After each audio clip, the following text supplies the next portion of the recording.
Hello, bienvenue pour cette nouvelle vidéo. Aujourd'hui, on se retrouve pour la fameuse vidéo sortie littéraire et donc cette fois-ci, c'est pour avril 2023.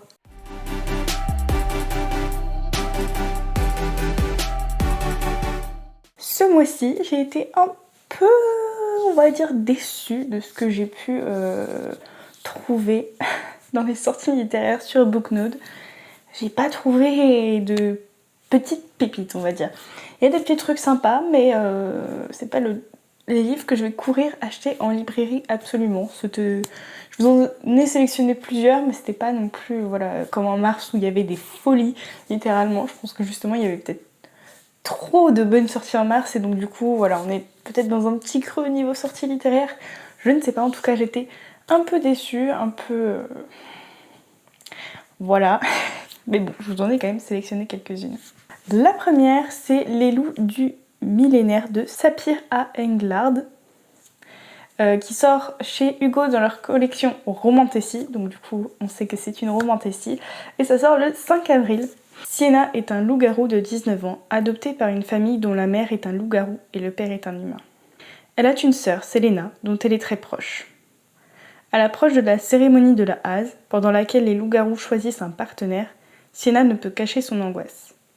En effet, ni sa famille ni ses amis ne savent qu'elle est toujours vierge. La seule vierge de la meute. Elle est bien décidée à survivre à la hase de cette année sans céder à ses pulsions primaires, mais lorsqu'elle rencontre Aiden, l'alpha de la meute, elle tombe immédiatement sous son charme. Là, on a du coup une sortie quand même assez sympa, mine de rien, même si c'est pas forcément peut-être le genre que je lirais, je ne sais pas s'il y a de la romance dedans, mais on est sur de la mythologie et on est sur un bel objet livre. Ils ont fait quelque chose de sympa, Hauteville.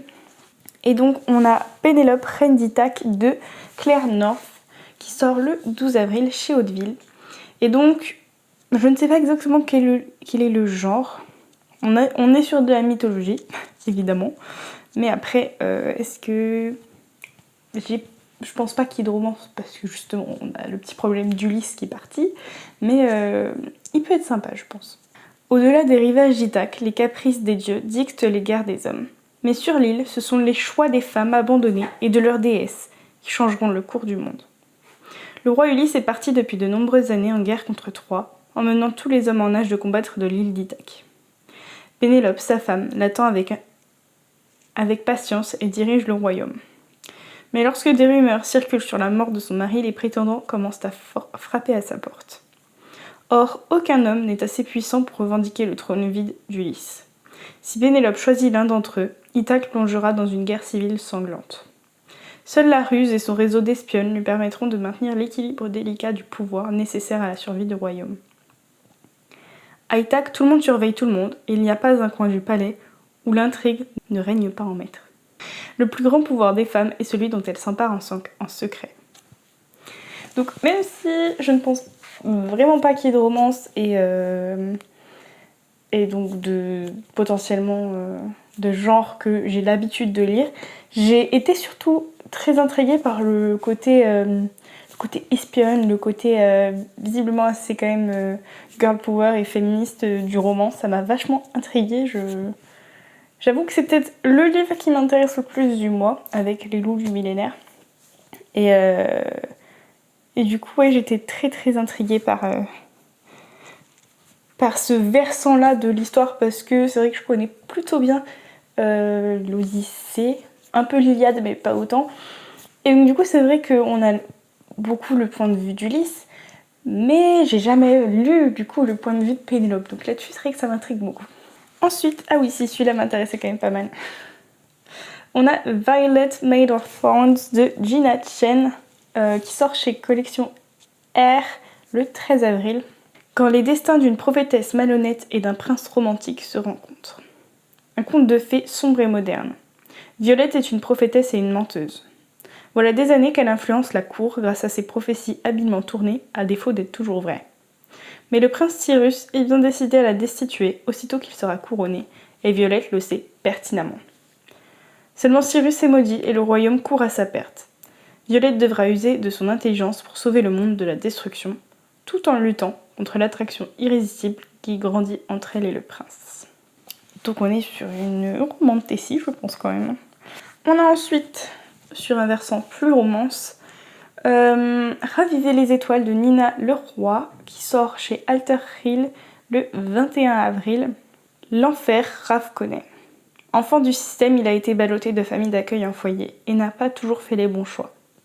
Il n'avait confiance qu'en une personne, Mia. Elle était son roc, son ancre, jusqu'à ce qu'il lui brise le cœur. Le bonheur, Mia n'y croit plus. Elle pensait l'avoir trouvé avec Raph, son ami d'enfance, jusqu'à ce qu'il fasse un faux pas. Depuis, elle n'a plus confiance en personne. L'amour, ça fait mal, ce n'est pas pour elle. Quelques années plus tard, le destin les réunit à nouveau. Désormais, Mia n'est plus la même, elle a fermé son cœur. Impulsif, protecteur et plus séduisant que jamais, Raph n'a qu'une idée, reconquérir Mia. Il le sait, il a besoin d'elle. Pourra-t-il effacer les erreurs du passé pour construire l'avenir? Pourra-t-elle s'autoriser à aimer? Ensuite, chez Bookmark, sur un côté dans un genre urban fantasy, on a Ignis Draconis, tome 1, Colère brûlante, de Lily Mercury, qui sort le 26 avril. Derek, pompier revêche de San Diego, vient d'être envoyé au Danemark pour passer sous silence une affaire dans laquelle il a été impliqué.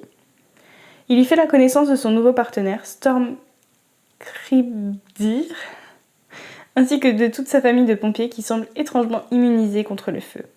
Storm est le mec le plus canon que Derek ait jamais vu, sauf qu'il le déteste de tout son être. Comment peut-on ressembler à une gravure de mode et être aussi horripilant en même temps? De plus, il se languit de son meilleur ami, resté aux États-Unis. Tout oppose Storm et Derek, mais quand leur brigade est confrontée à un pyromane qui sévit quand tombe la pluie, le danger les force à laisser leurs différends de côté et à faire équipe. Entre l'amour et la haine, il n'y a qu'un pas, mais ni Storm ni Derek ne souhaitent le faire. Qui sera le premier à craquer? Et enfin, le dernier, qui est une romance. On a Le goût de nos rêves de Emma Green chez les éditions Addictive le 27 avril. Paris, une colloque de filles à Bastille, des raclettes au printemps, un goût commun pour la cuisine, les chaussures, les coups de gueule et la vie au jour le jour.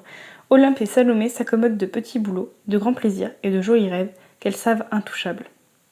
Mais quand le frère de Salomé revient de l'autre bout du monde et s'installe avec elle, leur colloque Girls Only change brutalement de saveur.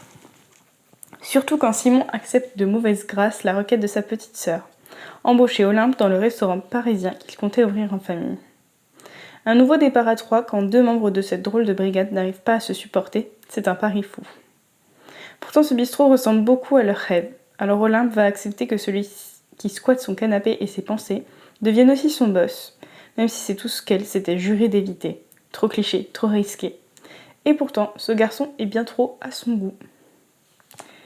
Voilà du coup pour cette petite sélection littéraire. Donc voilà, j'ai dit que j'étais pas totalement hypée de fou face à cette sélection, mais on a quand même des petites choses qui me paraissent sympas. Donc voilà pour ceux que j'ai choisis. N'hésitez pas à me dire en commentaire les sorties de ce mois-ci que vous attendez avec hâte. En attendant, on se retrouve très bientôt pour une prochaine vidéo. Je vous fais des bisous. Ciao!